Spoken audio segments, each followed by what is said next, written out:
Какъв е проблемът и защо се обърнахте към господаря на ефира?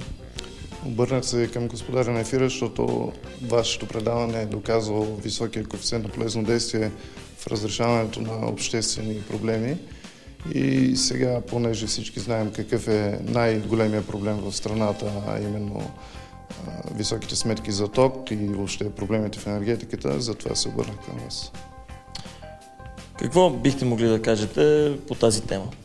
Аз съм ядрен физик, повече от 20 години, имам повече от 17 години стаж в АЕЦ Козлодуй и именно в областта на ядрената и реакторна физика до 2008 година.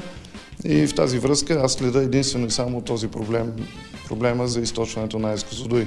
Така че конкретният случай, който ме води при вас, е една поредна схема, една поредна от многото схеми за източване на АЕЦ Козлодуй, която се разиграва свързано с ядреното гориво на действащите блокове 5 и 6.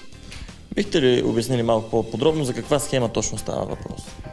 Аз стигнах до тази схема по медийни изяви на изпълнителния директор на АЕЦ Козлодуй Валентин Николов в момента, където той в края на миналата година в интервю за местния козлодуйски вестник Козлодуй-Инфо дава информация, потвърждава предварителен сигнал на журналистката, че да, има продавано свежо ядрено гориво от АЕЦ Козлодуй до руския доставчик на горивото, руската компания ТВЕЛ.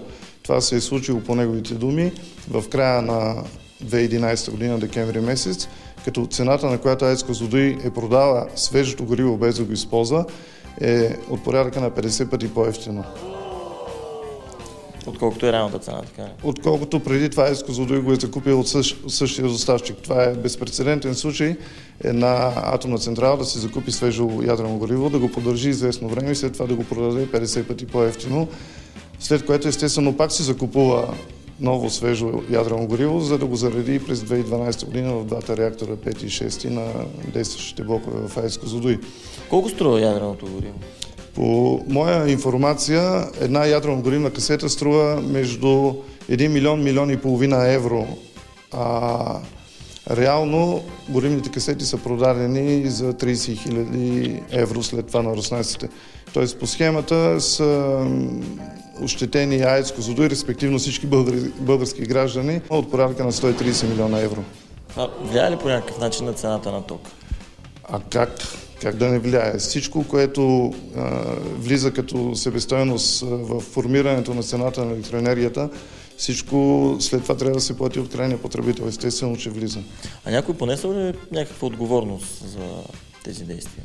За съжаление, никой не е понесъл никаква отговорност и това е странното в целия случай, че изпълнителният директор, освен за местната медия, януари месец тази година и за национален седмичник потвърждава факта за манипулации, за източване на АЕЦ Козлодуй по линия на горивото, но самия той заявява, че подобрените финансови характеристики на АЕЦ Козлодуй за миналата година се дължат на намаляване на злоупотреби с гориво, но не казва отстраняване на злоупотреби. Тоест той намеква, че тези неща продължават да се вършат и в момента.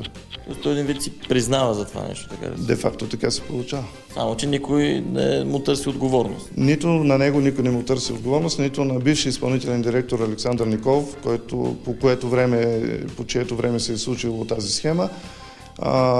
Същия Александър Николов в момента изпълнява функциите на заместник на Валентин Николов, но наистина вие сте прав, никой не носи отговорност. Прокуратурата е тази, която трябва да защитава националните интереси и на гражданите, на държавата. АЕЦ Козлодуй е 100% държавно предприятие, така че топката е в нейния двор, но тя явно не желая да я подхване. А дали има сигнали до прокуратурата? Самото публично изявление вече два пъти на действащи изпълнителен директор Валентин Николов само по себе си е достатъчно за сигнал. А от колко време съществува тази схема? Схемите, тя не е една, казах, че са няколко. Схемите с кражби по линия на ядреното гориво са стартирани от 2004 година и действат и до ден днешен. От тогава АЕЦ Козлодуй експериментира с ново непознато рециклирано ядрено гориво. Освен това, един вид спонсорира руския доставчик, като се презапасява всяка година с количество ядрено гориво, което да е достатъчно за зареждането на блоковете, но чак през следващата година. Един вид по този начин АЕЦ Козлодуй се лишава от оборотни средства и от доходи от тези оборотни средства, а ги дарява доброволно на руската страна. Това е също едно от перата по източване на АЕЦ Козлодуй по линия на горивото. Другите схеми са с търговията с електрически ток. Само за последната година на така наречения свободен пазар Козлодуй продава 40% от своята продукция на така наречения свободен пазар на частни търговци. За една година цената, на която АЕЦ Козлодуй им продава на тях, е паднала с повече от 10%. В същото време всички ние знаем, че от 1 юли миналата година цената за всички нас, крайните потребители, скочи с 13,6%. Ето го едно много голямо перо, което ако е прозрачно и ако властите си свършат работа, а не се ползват да се облагодетелстват по тази схема, за всички нас електроенергията чувствително би поевтиняла. Това е за сега от нас, за господар на ефира Влади Василев.